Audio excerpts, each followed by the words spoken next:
Biz seninle güzel şeylerden hiç konuşamayacak mıyız? Hayatımızda güzel şeyler olursa konuşuruz. Benim hayatımda güzel şeyler var. Mesela Sen varsın.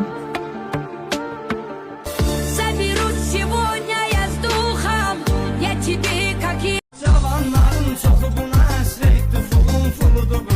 Cavanların çoxu buna həsrətdir, fulun fuludur bu. Maşını bomba şeydi, müsibətdir, fulun fuludur bu.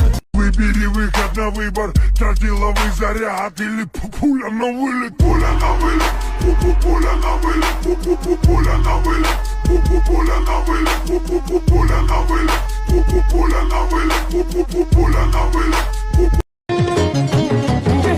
Bir cavanlığımız eder, neçə il ötən kimi.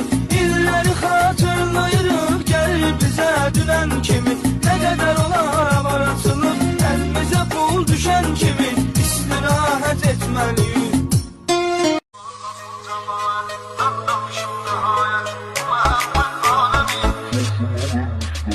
Ben de azap çekmişim, çok istirap çekmişim.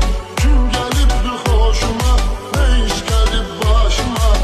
Atasının hörmətilə, varıyla dövlətilə girir universitetə, keçim əsas söhbətə. Bakıya gələndən bəri